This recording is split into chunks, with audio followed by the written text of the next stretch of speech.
Welcome back, everybody. It is Tuesday night on Getting Defensive, brought to you by Gridiron Ratings. I'm your host, Kraig and back with me, we have him here again, Gary, the IDP tipster. He was on with us last week with Shane Barrett, but the week before, the handsome gentleman you see below me here, Jorge Edwards and Nate Markham, he was not on, but Gary is ready, back, and excited to talk with the guys from Fantasy and Frames about some IDP rookies. So, Nate, Jorge, thank you very much for coming back and joining us. And I know Gary's excited to talk to you guys on live show here. How are you guys doing tonight?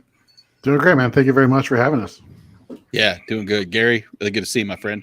Oh, yeah, man. I missed out that last one. Apologies, but I am back and I am ready to rock and roll in this. I think this is going to be a fun way of breaking down these rookie redraft rankings. Hell yeah. Yep. So for our main topic tonight, we're going to be going into here in a little bit. It's sort of rookie redraft rankings. We each sort of put down a top 5, and then we sorted out basically a top 10 from there. And we'll be talking through the guys, and we got some neat graphics that Gary threw up. Or he didn't throw up. He created that we will throw up on the screen. Poor choice of words on my part there. But yeah, we'll be getting into that. And we had talked a little bit before the show. There really isn't a whole lot in terms of IDP news. If you jump over to the Dirty O side, Gary, plug your ears. Of course, there's all sorts of news going on with wide receivers getting hurt and suspensions, team owners getting suspended, all sorts of crazy stuff. But not a whole lot in terms of IDP relevant people for probably 99% of the leagues out there. So we're not going to get down into the nitty gritty of once upon a time relevant Micah Kaiser going on IR or something like that. You can see that in the news. But before we get into our main topic here, I do want to remind you guys that we appreciate you tuning into the show. Make sure you head on over to gridironratings.com to catch all of Gary's stuff. You can see previews for the season. You can get that free first 3 weeks once the season gets going in regards to his sit-start charts, the deep rolling waiver wire article, and you can get all of his good articles, Brandon's articles up there too. And if you feel like it, catch that Dirty O. Just don't tell Gary that you went into that part of the site. Make sure you have. Are you writing offensive articles, Gary? Which is funny is because since you mentioned something about the wide receivers, I haven't really had time to check up on the Dirty O. So I'm now figuring instead of waiting until week 3 or 4 of the Scott Fish Bowl season and losing all my wide receivers, I'm probably going to go check my roster, which we just finished our draft yesterday. So perfect timing. I probably lost a couple guys, didn't I? You might want to check that out, but it's a good thing you know where to go to get those resources. And again, if you're watching us on YouTube, thank you. If you're listening to us on your favorite podcatcher after the fact, make sure you hit the subscribe button so you can catch it whenever it comes on. Hit the like button, leave a comment for Gary, and he'll be following up with you.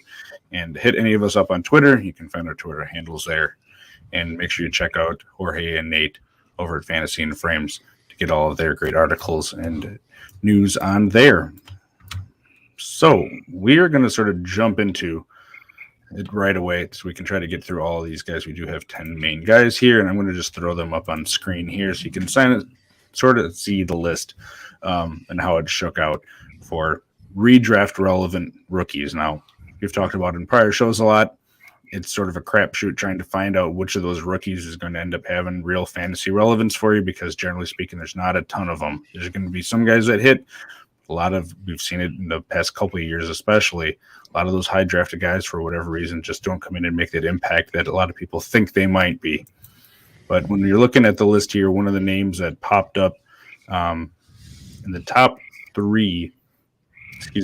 2 for 3 of us was Devin Lloyd, who ended up being the number 1 on here. And Nate, I know you had him in the second slot like Gary and I did. So what do you like about Devin Lloyd and his situation there with the Jaguars?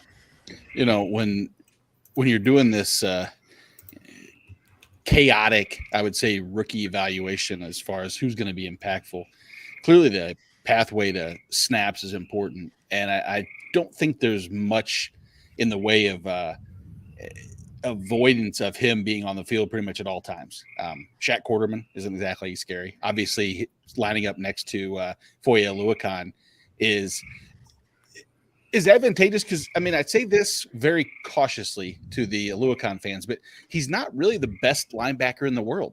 I think that might make a little bump for Devin Lloyd to actually play mop up and clean up. And I'm going to get some pushback, I'm sure, because whenever you insult a person who had nearly 200 tackles in a season, most people will say, you're retarded. How are you? What do you mean? He's not. He has to be awesome. Well, no, that's the ironic thing of IDP sometimes. You don't have to be the best linebacker. And again, I'm not knocking him saying he's the worst, but I do like Devin Lloyd's opportunity in that. And let's be honest, Jacksonville probably will be on the field a lot. And I know there's not a direct correlation between offensive prowess and defensive upside, but I believe that if you're on the field, you have a better chance of scoring points than if you're on the bench. Certainly. Blockbuster data, in case you guys were down. Look at the Madden. We broke out something different, folks. We're talking about the rookies. I mean, realistically, we can talk and recite some stats from college careers or maybe how many years they did it for in a row and how well they did it. But the simple fact of the matter is they're getting ready to start the NFL, and it's the big boys league. So throw in that NFL learning curve.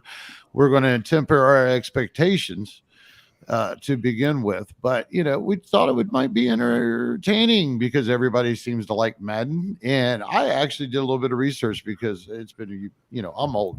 I don't play the game. I haven't played in years. I played when my son was younger. So, but I get the gist. But I started looking at it. I'm like, I started Googling. I'm like, what it is about Madden? And believe it or not, it's actually picked up speed, and it's good. There are gamers, and there are people crossing over that play the game that use this to their advantage in fantasy football.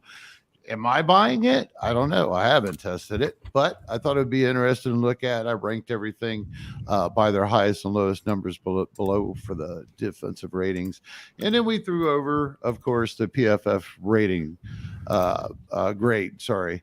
I put rating. That's because we're gridironratings.com, but our ratings are in-season fantasy stuff. So, we'll start applying that, folks, when we get in season on the rookies and the rest of them. Devin Lloyd, I mean, he came in second for me. Yep. On my list. Same thing. I think that pretty well Nate covered everything. You had to. And speaking of Olakun, I'm a huge fan. 17 games last year, 92 tackles, but he did it with an average film. He did it average, period. He's not, he doesn't excel in any certain area. And he's taken advantage of the Atlanta Falcons situation over the last couple of years. And Nate's right. Yeah, things are about to change.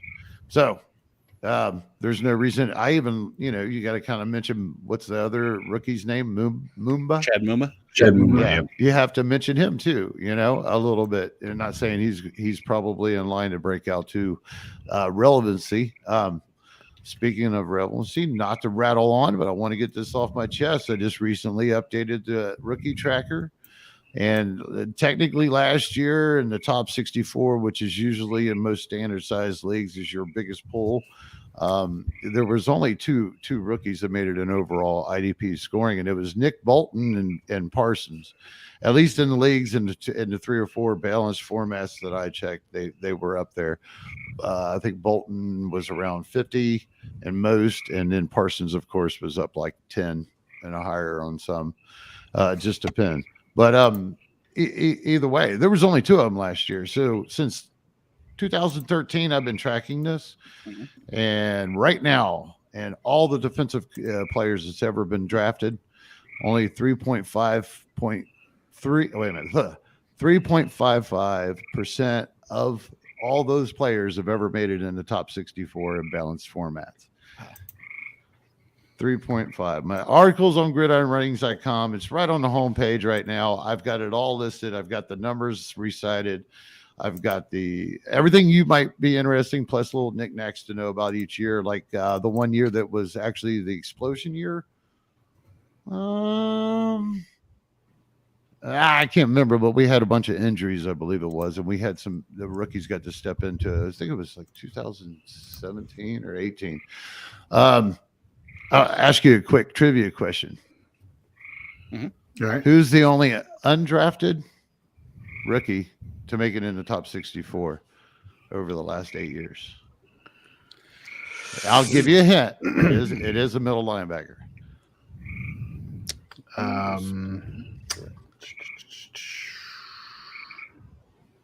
Man, top 64. I'm thinking I know. top 10, top 12. No, top 64. Okay. Middle linebacker. Oh man, He's Sorry around for the the dead league air. for 2-3 years. is he still in the league now? I don't believe so. Well, Oh. when I say he was around the league 2-3 years, he was up there in IDP ranks for 2 or 3 years. He was kind of a player by default type play. But Interesting.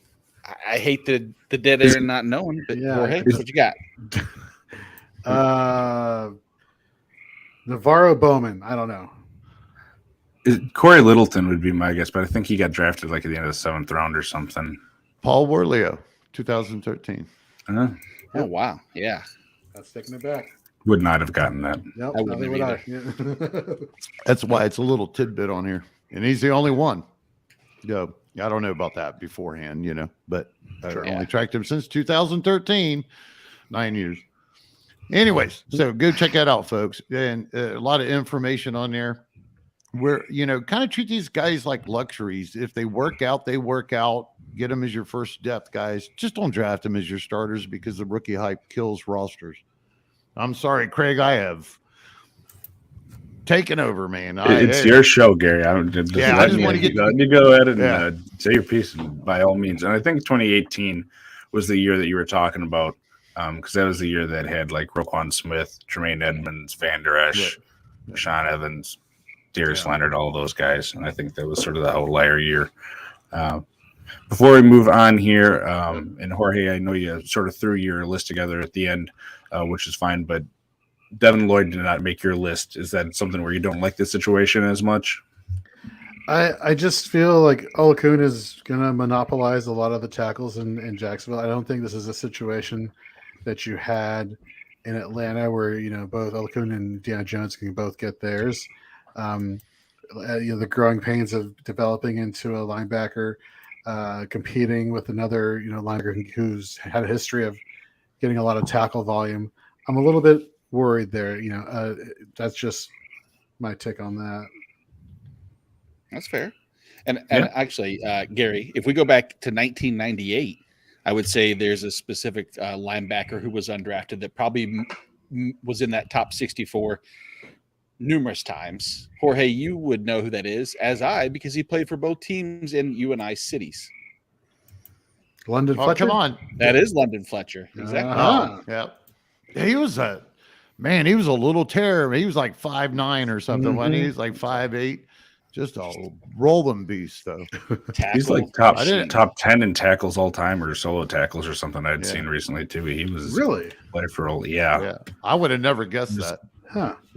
He was so good. So good. Hated when the Rams got rid of him. Just to be able to watch him play in town. But sorry, Kraig, back to you. No problem. We'll get through our list here. So the next guy we got up here is another big name. Of course, he was the second pick overall in the draft this year. Detroit Lions, Aidan Hutchinson, sort of looking at where he came along here. So I had him, as well as Nate, both did, as first on our list here. Jorge had him at 4th. And Gary, we're going to go to you first because you did not have him on here. So, and again, we're sort of looking at this in terms of a balanced format. We're trying to, balance scoring across the positions. Mm-hmm. Is this a situation where you think he's going to be in too much of a rotation in Detroit, that he's going to have that, sort of top 5 value? Alrighty. Again, I'm just promoting the freak out of this tracker. All right. So by the numbers, by fact, there's only been one edge rusher really that's ever made an impact, and that's Parsons, and that's recently. But other than that, there's not been a defensive line make a impact. You're talking Garrett, you're talking Arnold, you're talking all these guys that's been drafted since 2013 before him. The odds are stacked against any defensive lineman, and I'm just not. That's what I'm shooting for. If I'm shooting for redraft, I'm going by the positions. Inside linebackers, there's been 28. Strong safeties, 11. Outside linebackers, 1. That's Parsons. Free safety, 1. Cornerback, 1. That's the count on these positions. That's how shallow it is, and it's mainly linebackers. So if I'm shooting for the moon, redraft year 1, and not Hutchinson's overall positional value dynasty wise, then I'm going to shoot for these linebackers and these defensive backs that are going to be primed or set into a situation to overachieve, basically, as far as I can see. So that's my approach. Mm-hmm. That's why we can go Madden. It doesn't matter. It's just an opinion, right? These are all rookies. So I wasn't trying. I hope I didn't come on like trying to pull a plug. It's just where my rankings are. Jorge, how do you feel about that? Because you did have them, I think, looking at the list, you're number 4 on your top 5. Right. Yeah. So my concern, how I ranked these top 5 players, top 5 rookies, was based on 2 real criteria when it comes to players. For the strong safeties and the linebackers, I'm looking at snaps and tackles, edge rushers, snaps and sacks. And you look at what Charles Harris was able to do last year in Detroit. Yeah, he doesn't have the capital that Aidan Hutchinson has. They brought in Aidan Hutchinson to be the guy. But I don't think they go away from Harris early on. Maybe Hutchinson, as the season goes on, progresses to the point where he starts dominating snaps at edge. But if you're drafting Hutchinson to be your season-long savior in redraft leagues, I think you're going to be kind of disappointed with that. For Dynasty, he's obviously an investment you want to make early on, just because nailing those defensive lineman edge rushers are, it's difficult to find those guys for the long-term success. And so that's kind of why I have him further down my list. Mm-hmm. Nate, go ahead, because you had him at first on your list as well as I did, but I'll let you go first on that. Yeah, and I mean, the one thing, Gary's point's spot on.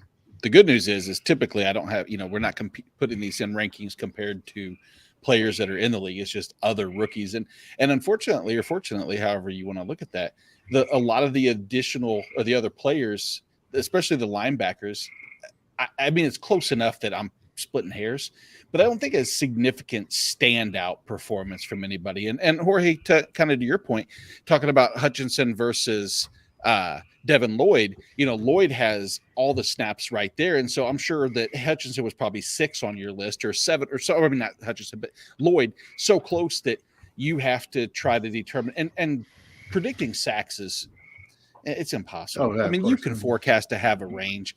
And the one thing that works in Hutchinson's favor is that Romeo Okwara, his recovery from this injury is not going as planned. And so I don't think there's as much of a battle for snaps, which was a concern. About 2 months ago, we had our rankings over on Shoot the Gap with our rookie rankings, and I had Aidan Hutchinson higher than everybody else. And it was more of a conversation about the rotation and the opportunity. And I was a little, quiet. I was stunned. I didn't have much to say because it made sense. I was like, man, if Okwara does come back healthy, maybe they will ease him in. But I think that honestly, if it's a situation where Hutch takes over and starts week 1, I don't think there's a pathway that they're going to want to take him out if he dominates from step 1, which he's capable of doing. He grades out as one of the highest defensive ends, edges in PFF history, if I'm not mistaken. Mm-hmm. So what does that, does that mean everything? I don't know, right. But right. He's a monster. Yeah, I think there's a lot going for him. One, playing in Michigan, going to Detroit, I think that fits well for the team having pressure, not only to win, but, get your new toy. They didn't even think they were going to get him. A lot of people expected him to go 1 overall, but he fell to their lap at 2. Mm-hmm. And he really is a Dan Campbell type of guy. By all accounts, he's a hard worker. He goes out there, plays his butt off, and he can get it done. And the other thing, like Jorge said about tackles, in college, the 2 full seasons that he played at, he had 60-some tackles both of those years. So he's not a guy that is going to be like a Yannick Ngakoue or something where he's either going to get you a sack or get you nothing valuable. So if he doesn't get you that sack, he could still get you a tackle for a loss and a couple tackles out there. So that's why I had him up there too. I just think the playing time is going to be there. He's a guy that fits what they're doing in Detroit with that young defense. And I kind of expect him to break the mold that Gary's telling you exists in years prior. Well, he's definitely profiled to do that. If somebody's going to do it, that's all I'm doing. I'm just playing the odds that I've kept track of. So I'm not betting on I'm betting on the pony, not the rider. There you go. I like that. That's I never heard that expression before. That's good. That's the bread and butter of that's where the tipster come from is setting odds, and odds has helped me find a lot of sleepers in the past, and it's just built from there. So while I might not know exactly how to describe a 3-4 or something, I understand it, look at it, but to describe that into something, I don't have to. That's all right, because I win and I help people win. Exactly. And proven to help people win just by playing the odds and knowing what the players are about.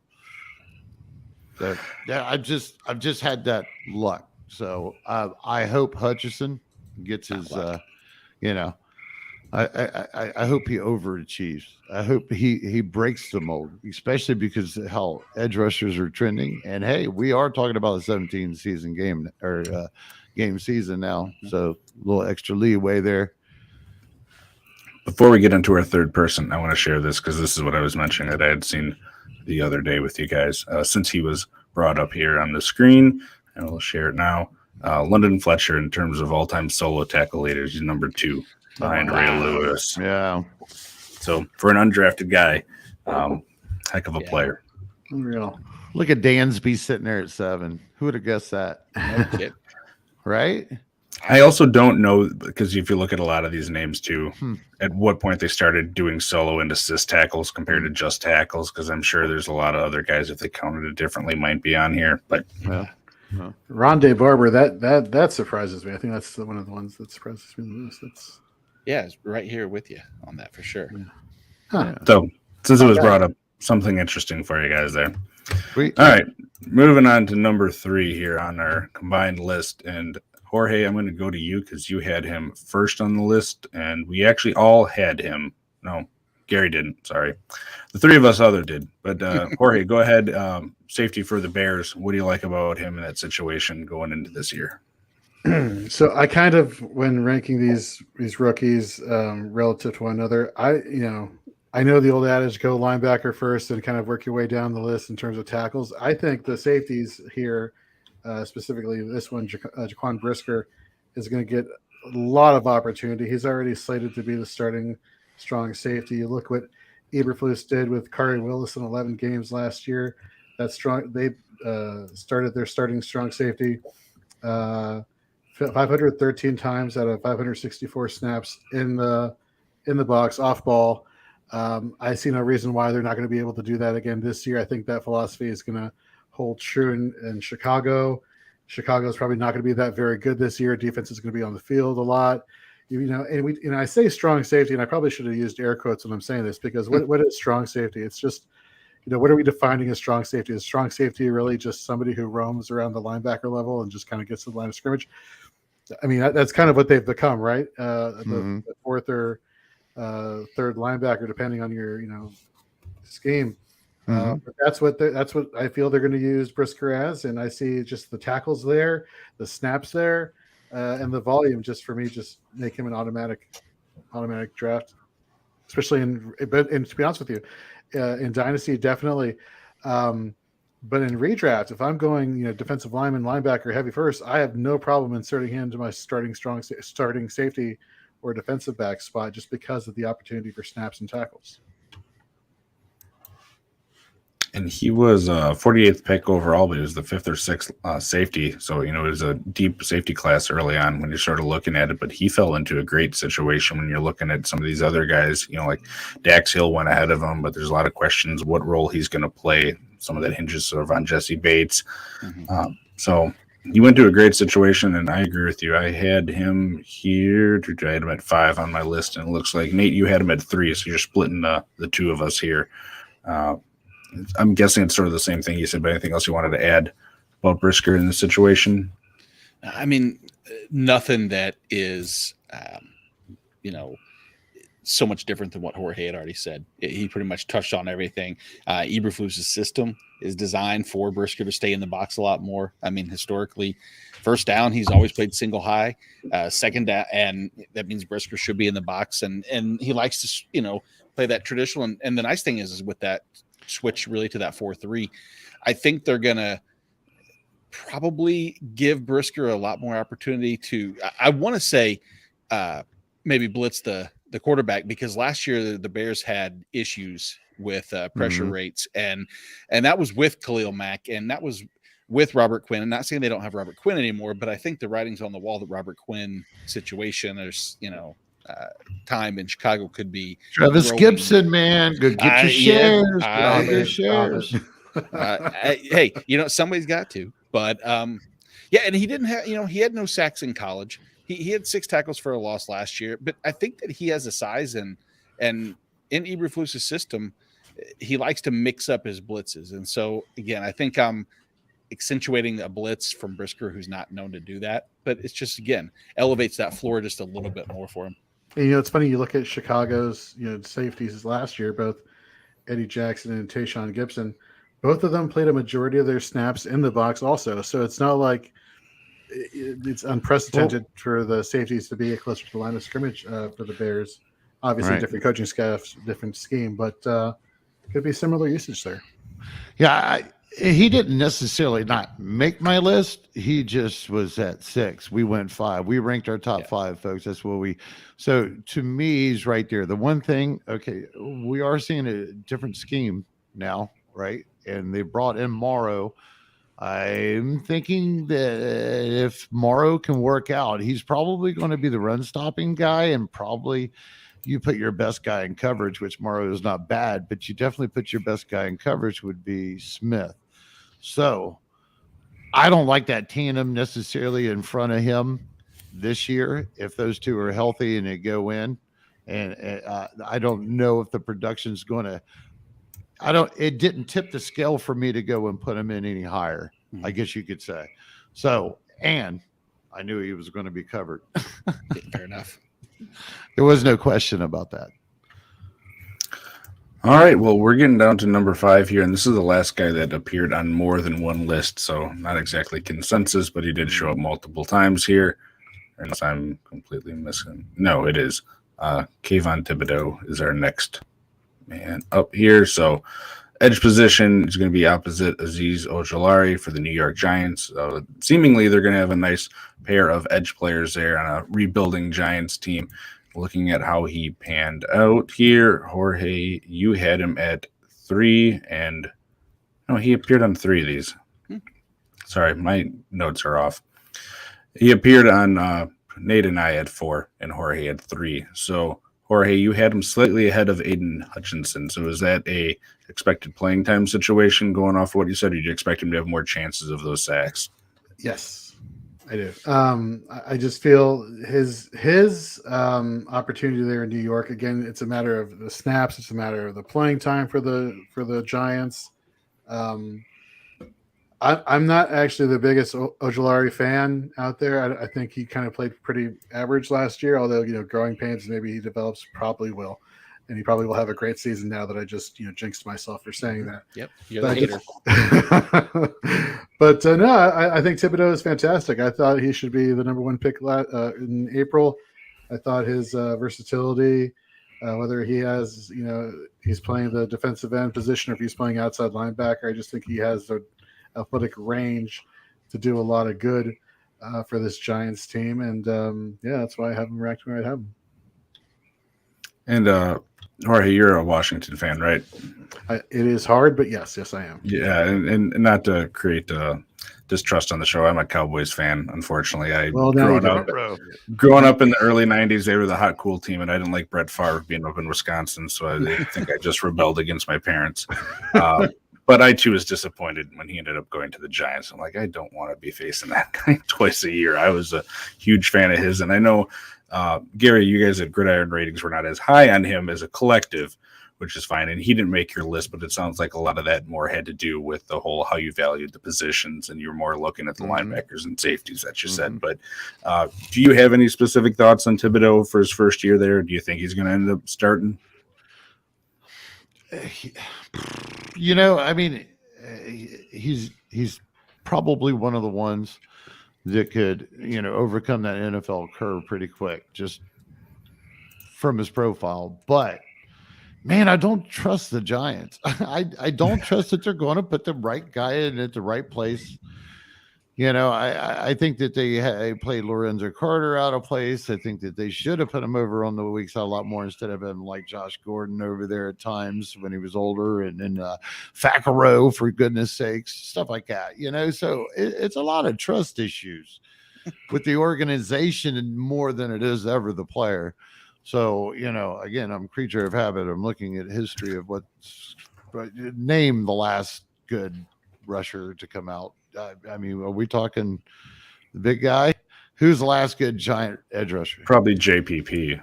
I forgot. I'm so stuck with him being, a buck now, was a buck. But either way, yeah, that was pre-firework hand, right? Yes. I think. Yeah. It's when he can get you. It's when he can get you with all five. I'm saying. Anyways, all right. So, again, either him or Hutchinson. I was looking at the edge and looking at the DL. With him, it's the Giants situation too. So, but either one of them. You know what it really takes? Knowing the odds, and there was only 2 last year. I mean, it's a possibility. I'm not overwhelmed with this class to begin with, and weirder things happen, like the fantasy football guys come over and they have little injury things and shit like that. It seems like there's a lot of stepping stones that could actually take a rookie out for a little bit. It only takes a few games to be in that overall. It doesn't mean they're not going to have a good weekly average. So, that's why I like them for depth pieces in those redrafts. But I don't know. I'm just going to rattle on until Kraig stops me. That's basically where it's going to go. Well, while we wrap up here on Thibodeaux, Nate, Gary had mentioned, sort of that stink of the Giants on there, but they do have a new coaching staff. They do have a new front office where they're trying to do stuff the right way. To me, it kind of feels like, Brian Daboll's a good guy to be having there running that thing. Are you more confident in the Giants team, like as a whole, when you're looking at it, that they're going to be doing the right thing more than they have in the past? Let's take the label of the Giants away from the group of players, and let's just rattle off the players and say, what would the expectations be? And you have Leonard Williams on the end. You have Kayvon Thibodeaux. I'm not going to mention Tay Crowder, but you have Blake Martinez healthy, hopefully in the middle. We hope for a rebound, not even a rebound, because a lot of people are high on Ojulari, but I think there was a lot of, maybe misleading numbers. I mean, his pressure rate, his win rate wasn't great. But again, rookie, maybe a learning curve. And then you get to the secondary, and I love Xavier McKinney. Xavier McKinney is one of my favorite just overall players. He was extremely, extremely, I think for me, impactful coming into the league, and then of course injury and everything else. And Julian Love is in a position from my IDP standpoint to be impactful. But you have talent at each level, and I just feel like that could put them in a position. But again, you can't take the label of the team away, unfortunately, and you're going to have that, that proverbial stink a little bit. But I think maybe a lot of that might stem to the offense too. I think maybe if you get, you get healthy Saquon, or we're not supposed to talk about offense, are we, Gary? Sorry. The players on the other. I'm kidding. They give me more shit that that's all right. Go right ahead, sir. No, but it is. I do. Obviously, I think we all have our concerns, but I love Xavier McKinney, man. I am all boat in on any Xavier McKinney shares. I mean, I got stars in my head about top 5 production next year or this year. So moving him higher and higher each day. And I think that one of the things that someone pointed out, and this is, I know, a rookie show, but it made so much sense to me, is here's a guy who was top 3 in interceptions last year already, and you take away Logan Ryan and you take away James Bradbury, and you have this propensity for offenses to potentially try to attack in the air more so on the ground because they have people to stop the run, that maybe that puts Xavier McKinney in even more positions for some of these splash plays. And I mean, it's something exciting to watch and see. So speaking of rookies, didn't they just take a hit? Didn't the rookie Blaine or something get? I don't know. I think Belton, Dane Belton broke his arm or something like that. He was probably going to be like their third guy. I thought he could actually probably overtake, well, not necessarily overtake Logan or Jordan Love. I'm just really worried about Jordan Love. He seems to be kind of brittle, but Xavier, it's all and Martinez is probably, as long as he's healthy, both those guys are going to be busy this year. It was a collarbone, and they think he might be regular. He might. I hope he's regular, but they think he might be ready for the regular season. But those collarbone things can be tricky. We've seen that with quarterbacks and stuff before. And if you're going out and hitting someone, you certainly want to make sure that collarbone is healed. Yes. I hear Gary. Well, you'd think so, yeah. But we're going to have Gary talk more here because the next one up here, Gary, you're the only one to put him on here. And I think it was a spicy one. So, Gary, you must think that he's going to start the year. You camp right now, a whole bunch of speculation. Don't read into it. No. That doesn't mean he's going to play all year. I don't think any of these guys are going to play all year. If I go into anticipating that these guys are going to play all year, then I get all screwed up because you just can't do that nowadays, especially with a 17-game season. So I look at, I think we can, see him primed in there as long as everything goes right. I know he's running with the first team right now. That was the latest report that I seen. He had been running with the second team previously.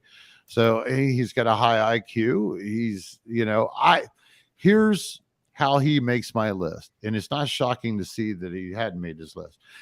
I don't think it's going to take a full season to lead the rookies, for one thing. Okay. Now, I think that if he can be ready, I don't particularly think the Eagles offense is good as everybody is hoping it's going to be this year. And at the same time, I'm not impressed with this defense all that much. I mean, you've got some decent guys on there, but they're average dudes. So they like Nakobe Dean. He's got a high IQ. He's not really making any splashes right now, but he's just starting. It's just camp. The guy did have a slight injury. So, just give him some time. I think by camp, you got the preseason games. I don't think it's far-fetched that weirder things could happen, that he could be up there. I've seen too many happen. I could name names. Nate or Jorge, either one of you want to get spend the rest of the defensive. show going over to the tracker. No, we ain't doing that. Anyone want to argue with Gary and get read it. defensive here? Oh! I thought about this time. It's actually in the description. Says the Madden ratings link, but either way, I usually don't do that. That's why it was funny. Do I want to argue over Nakobe Dean? No, because I feel like I haven't been as big a fan of either of the two people standing in his way necessarily. I think that, Kazir White from an IDP standpoint was one of the guys that we liked a lot because he had defensive back eligibility as well. Now he was impactful. He had some plays, but I liked that little cheat code that we had found for him. And so he always rose to my level of cognition, I guess, recognizing him whatsoever. And TJ Edwards just seems to, I think he'll be the hardest obstacle to overcome. But as I've said before, the one thing with Nakobe Dean that made him high on my list going into the draft from landing spot was his ability to do both things well, stop the run and be in coverage. And he doesn't have, no one lacks an area that he excels at. And so it might take a little bit, but Gary, you could be 100% right. I don't think any of us are shocked. I think all of us probably have Nakobe Dean somewhere in this top 7 list if we're doing it, just based on the fact that we all saw the production in college and we knew what was coming in, and a little bit of a fall from injury. But rookie hype kills potential. You can kind of project. And I did have number 1. I had number 1 guy on my list, and it's just the hairs from 1 to 7 to me are just so fine. Any one of these guys, somebody off this list, you're going to have the first guy to lead the rookies in production. You're going to have the second guy to lead they're all here. They're all here. It's all a matter if they make it in that upper tier is what I'm shooting for in redrafts when I'm drafting them. So, to shoot for that. But any one of these guys, and Nakobe Dean might flop. How many did we have flop last year? Let's see, Jamin Davis. Who else was there? My guy Ernest Jones. Yeah, Collins. Who else? Let's see. We had Bolton. I think most people, Bolton sneaking in there was pretty cool because he was actually, at least if I remember right, most rookie rankings last year, he was like 6th, 7th, 8th or something. And the inside linebacker rankings or on linebacker rankings for that I've seen by most guys. I'm not sure where you guys, I'm not asking you to go dig it up. I can't remember for sure. Did you, unless you remember, did you have him higher? I went on with Hollywood and a few others, and he was my defensive rookie of the year pick. Man. Now, a lot of that's homer, guys. Don't build me up too much because, being in Kansas City, I thought opportunity maybe. It wasn't. This isn't give Nate a trophy. No, hey, it counts, man. Yeah, gut calls count, right? Well, I got a big gut, so I should have good calls. Yeah. I had him 5 or 6. I don't remember. I know I had JOK up there too, who actually had a decent year once he was on the field and healthy, and the guys that you had mentioned. But another one of those situations. That's why it's tough, folks. Yeah.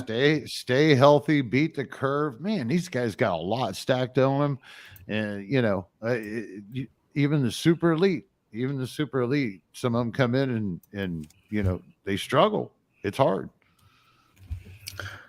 All right, we're gonna move on here to make sure we get through all these guys here. I believe I was the only one that had Kyle Hamilton on my list here. He was the next up, and it's just a matter of he has a talent, and I think with the way the NFL is moving towards using more of those defensive backs, he's a guy that's able to do a number of different things. Add in the fact that the Baltimore Ravens linebackers are just not impressive to me with what they've shown. I think he's going to have an opportunity to be on the field quite a bit. And yes, I know there's a lot of people overreacting to that one video of his on Twitter and everything. And it's like, okay, how often is he going to be doing that in an NFL game? Are you going to be putting him in that position? People love to see the video and flip out about it. So I don't read too much into any video about one play during training camp because I think that's a really dangerous game. But it's just again matter of talent situation, and I think he's going to be on the field. So his dynasty value just dropped. You're going to get him around a little bit later. Good, right? Good or bad, people love to overreact in July and August for the NFL. Yeah. So. Shit happens. So sure. Right. But anyone else with thoughts on those? Because otherwise, we're going to have to go back to Gary here again. I know he needs a breather. So, well, just real quick, and I'm done. I mean, he would be right up underneath there for me. I mean, we're at that point where any of these guys we're talking below Nakobe Dean or basically Kyle Hamilton, they should actually say 6A, 6B, 6C, 6D to me. So I just want to make sure Lewis Cine got in there a bit. I'm Hamilton can do it. I just don't trust the rotation. That's it. They run a heavy rotation in safeties, and I'm just not 100% sure he's going to be put in that position. Yeah, I was going to say, like, if we're looking at value from redraft to dynasty, I was mentioning Brisker as somebody who I would go after in redraft in later rounds. Hamilton's somebody who you're going after in dynasty, but you're kind of fading in redraft. Am I hearing that correctly? Number 1 DB, right? Dynasty. Are we all in agreement on that? Yeah, I don't know. I mean, somebody might disagree, but I think most consistent number 1 rookie DB, dynasty wise. Yeah, definitely. Yeah. All right. Well, Gary, you're up again. I just basically said it. I just like his. I wanted to make sure he got on here. I wasn't expecting him to because everybody would. Everybody went for the strong safeties, which is in the box guys, and it's a smart when you're looking at the DBs.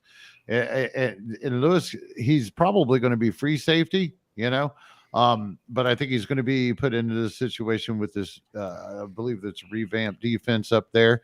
I'm not really projecting off of what Xavier Woods did the last year or two or whatever's been produced by that position. I'm just projecting that he's going to be put in the position. I think he's going to be on the field all the time, and I think he'll actually end up in the box a lot more up with Smith, and we're going to see Bynum out there a lot as the third safety and more deep because he's a better coverage guy.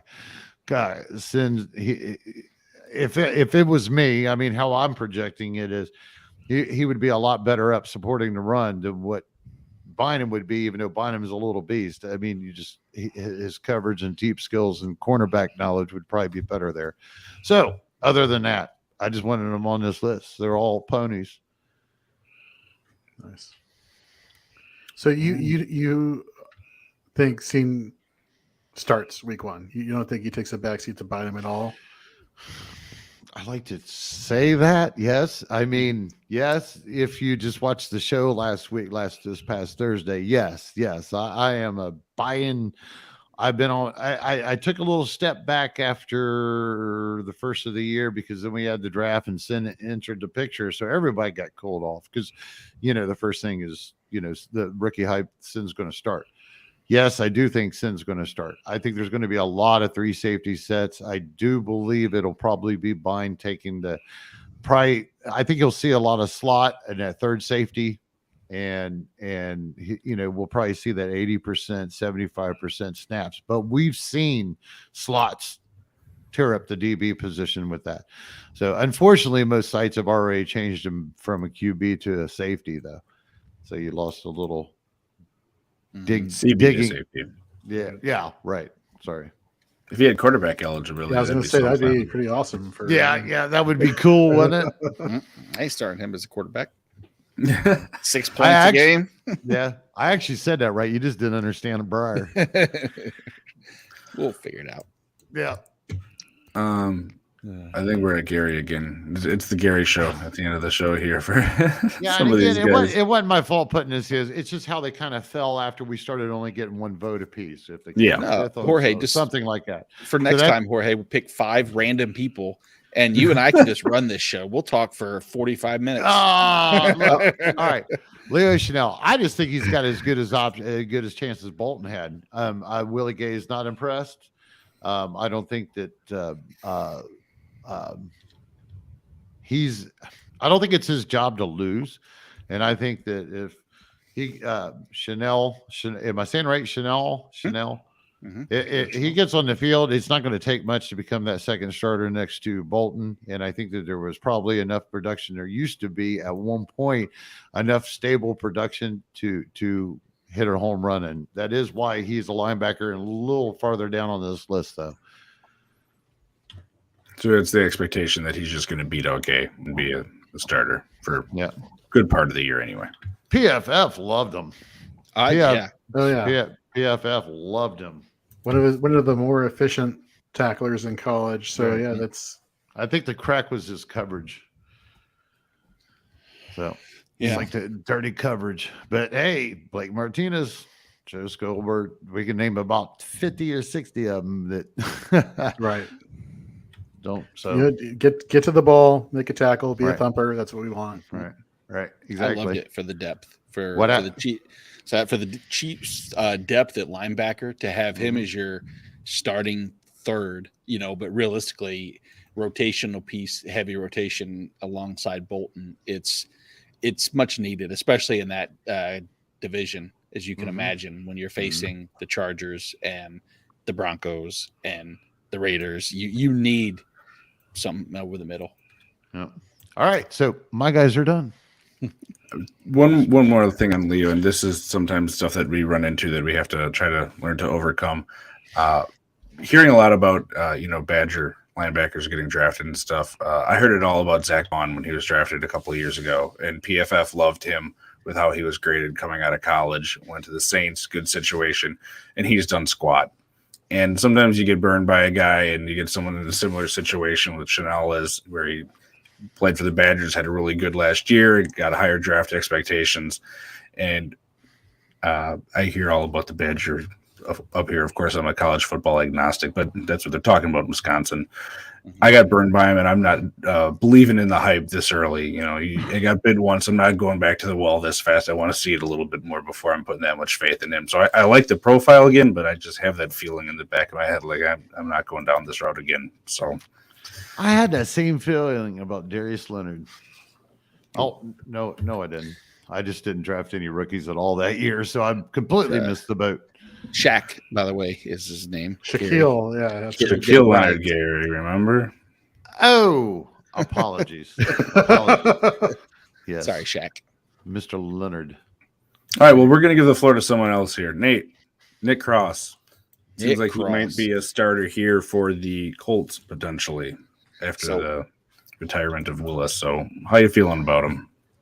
Well, I feel that I look at the draft profile PFF rating of 67.7, and I don't see how that translates. Now, I don't do the grade evaluations. I don't, and I won't admit to. I know he already was starting off in a bad spot by playing for Maryland, so that's already a down tick. That's a knock at Jorge. He's a Yes, it is. Go Terps.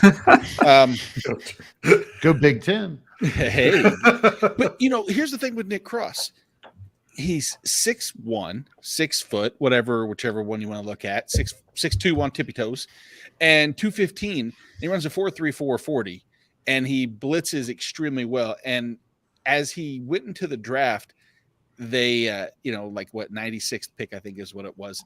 He, as the GM there, Chris Ballard said, he stood out like a sore thumb. He was too good to be in the spot where he was, and fast forward to just not too long ago, and he's in coverage against Mo Alley Cox. He tips the pass, dives, intercepts the ball. Everybody raves about it. The only person who stands in his way, if it stands in his way, is Rodney McLeod. Now, I don't think any of the three of you are worried that Rodney McLeod's going to take his role entirely. It might slow him down to begin with. Funny story about Rodney McLeod and Nick Cross. Nick Cross's first camp as a 8th grader going into high school was taught by Rodney McLeod. Huh. So they come full circle, but surrounded by talent. He's got Stephon Gilmore. He's got Kenny Moore. He's got Shaq Leonard, got DeForest Buckner, Grover Stewart, as you mentioned, Kwity Paye. The talent on this Indianapolis defense is exceptional. And I love the fact that you can be able to just mask what Nick Cross can do overall on that defense. He can blitz extremely well. We know that that's a potential. We saw the upside for, Kari Willis. It's just a matter of the learning curve and getting, that 60 defense rating that Madden gave him. I can't, I probably won't have him on Madden because I don't want him standing around just doing the little, the little circle walk where he doesn't know and he gets beat in coverage. But I'll definitely take him on my IDP late defensive back just in case, because he just everything checks all my boxes. And not forget, Gus Bradley is the DC there. Yeah. He knows how to send those safeties after a quarterback or to stop the run at the line of scrimmage. So yeah, give me all the Nick Cross. And I was wrong. I'm sorry. Again, my math, which is terrible, is off. Jorge had him at 2 and Nate had him at 5. So he was on both of their lists. Yeah. The only reason he didn't make my list and would have been right off the edge of it is to I factor in to 2 linebackers in front of him. Yeah. Or Gary, you were going off the Madden ratings and you saw Jalen Pitre higher. I might as well put him on there. I hate to have this really big build-up, but it's that simple. That's it. That's how thin these damn hairs are. Well, one name that we didn't have on here, but it was brought up, and I think we would do a disservice not to talk about him. The first overall pick in the draft, Trayvon Walker. And Jorge, you did have him at 5 on your list, and you kind of went through your way that you calculated this and thought about it. But I guess what concerns me about him is it sounds like the Jaguars are looking at using him in a way that is completely different than he was used at Georgia. Right. That being said, if he's on the field, he's going to have that opportunity. So is that sort of what you're banking on then? Yeah. So this one was a tricky one to assign at number 5, just because, we didn't really go over from what perspective are we looking at, redraft or dynasty. This is by far the dynasty project, not somebody that I would want to get early in my draft or get late in my draft to be my edge rusher or defensive lineman. But again, the pathway to snaps is there opposite Josh Allen. So far, he's had a pretty good camp so far. He's transitioning to, I think he's going from defensive end to outside linebacker in this defense in Jacksonville. And, despite the upgrades that the Jaguars have made on both sides of the ball, I still don't think they're going to be a very good team, and the opportunity and playing time are going to be there. And it's going to be one of those situations with him where it's a baptism under fire, and, somebody's got to get to the quarterback. So why not take the younger, more explosive player in your leagues, in your dynasty leagues, and then, maybe by season's end, maybe week 8 or so, I'm just spitballing here, bye weeks are here. You need to fill in. Maybe they have a good matchup, completely matchup dependent. But the fact that he does have this clear path to snaps, I could definitely see him if he starts developing and keeps developing and progressing like as he has been so far in OTAs, mini camps, and now training camp. There's no reason why he could not, excel at this level. But then again, rookies, right? So, Right. Yeah. What are you going to do? Yeah. Well, there you have it. That's our top 10, 11 if you throw Walker in there. And getting towards the end of the show here, so we're going to just go through. And Gary, anyone else that you thought of that didn't make this overall list that we're talking about, like a name that pops into your head at all? Well, yeah. I mean, I just happened to write a article for SGPN. Imagine that, kind of coincidental. But coming in a little bit handy. But I mean, if Jesse Bates is not in there, I like Hill. It was at Daxton Hill. Yep. I think he's worthy to note if you're throwing a dart for redraft at a DB position. Let's see. We already talked about Packers Walker. No. Yeah. Nope, we didn't. Yeah. All right. Oh my Yeah, God! Why did I not choose? Yeah, that's a good call. I totally forgot about Kraig Walker. Yeah. weirder things have happened. I mean, the guy's profiled like a beast. So the only thing is standing in his way to getting real production is Campbell, probably on the inside. They love him, or Devondre. They Yep. love him. They can hand him the keys to the Cadillac. They paid him to do it. So I don't think they're going to take those keys away. So he does slip down. But weirder things have happened. It'll be interesting just to see what the Packers do, because they've come out and said, look, we finally have two linebackers that we like that can play sort of inside, and we're going to put them out there. We just don't really know what that looks like yet, which is kind of Right, because some of these traditionally it's what? situations. Yeah. Traditionally, it's like 35% sometimes on snaps for that second inside linebacker. Yeah. That's killer. If it's that big of a change, I want to see a little bit of it before I'm going and investing in it in Right. redraft, because otherwise it just feels like you're going against history, and why do it at that point?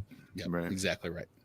If he had landed anywhere else, I think we'd be probably looking at him a lot higher on this board. But you could say that about any of them, right? So that was a general statement. You're welcome. Jorge or Nate, anyone else name-wise that you think we didn't hit on? Hey, got anybody? Man, you really stole my thunder here with Quay Walker. I'm actually higher on him than I guess the room is, just because every report I hear is he's Devondre Campbell light, or he's the 1B to 1A, and I don't think it's a situation where these two linebackers for the Packers, they both excel in coverage and tackling. So wherever one, dominates, the other one can compensate. That's different from what I think you see in Jacksonville with Devin Lloyd and Aluakun. I think you see basically one-dimensional players that could do just one thing, and they're basically splitting snaps they're splitting tackle opportunities. Whereas I think in Green Bay with Walker and with Campbell, they can kind of like feed off each other, and both can get theirs. The points are there, right? So whether you get them from the tackles or you get them from the DB, routes or the interceptions or whatever, as long as you get the points from somewhere, I think they can both feast and they can both get their opportunities. Who in the hell stole whose thunder now, buddy? My bad. No, you guys. I mean, I think that is probably a bit of the oversight, because I think that no one. I'll speak for the three of you guys. It sounds like we all are in agreement that we all like Quay Walker, and it just probably was an oversight. I could have had him ahead of some of the players, but I mean, again, I think the one point that you bring up, and Kraig reiterated, is that the potential that they have both linebackers more than a third of the time has historically been low, and that's reason to avoid. Now, in a dynasty draft, maybe that's every reason to invest even higher and move him up. I don't have many names to complement that.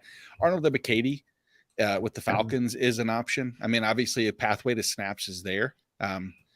When he was highly productive his senior year, or his last year, I guess, whatever, because since he transferred, however you want to call that. But big body, gets behind the line of scrimmage. We know Atlanta doesn't have much in the way of anybody stopping them. It's just I don't see, as Jorge said, it's kind of sack or bust. And I don't see a high tackle volume for him as much as I think that he's probably sack dependent. Well, that's going to do it for us, everyone, tonight. I want to make sure you guys go check out Nate and Jorge on Twitter. You can see their handles below here, and make sure you head on over to fantasyandframes.com. You can also check out Fantasy and Frames on YouTube. You can go subscribe there, and then also they have their own Twitter account too to catch out all of their information. But thank you guys for coming on here again. We really appreciate it. It's been great having you on for a couple shows the past couple weeks. Hey, I appreciate you having us. Hey, fellas, same time next year, we'll check our numbers. We'll do it again. Sound like a plan?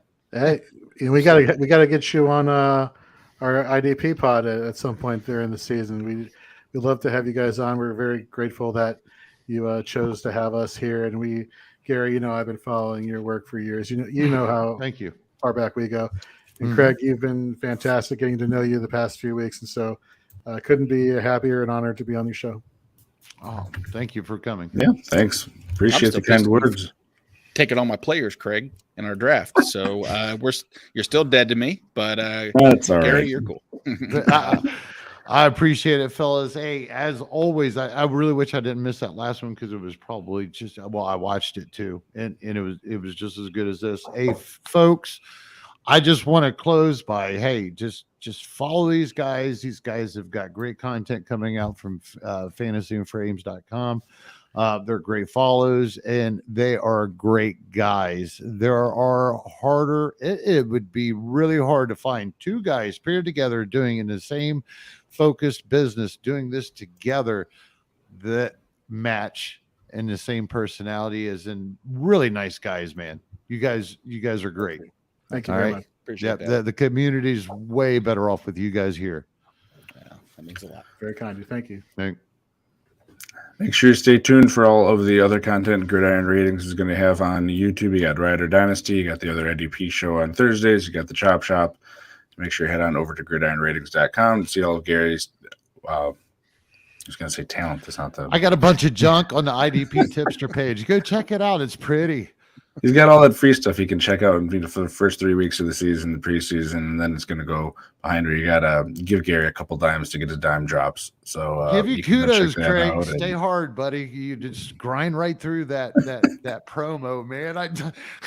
I gave you an out. You didn't take it. No, that's all right. You got to make sure you get through it, hit the high points for you. So that's going to be for all of us tonight here. Thanks for tuning in, and we will be back at the same time next week, Tuesday. Switching to Mondays at some point, but Tuesdays. Have a good night, everybody.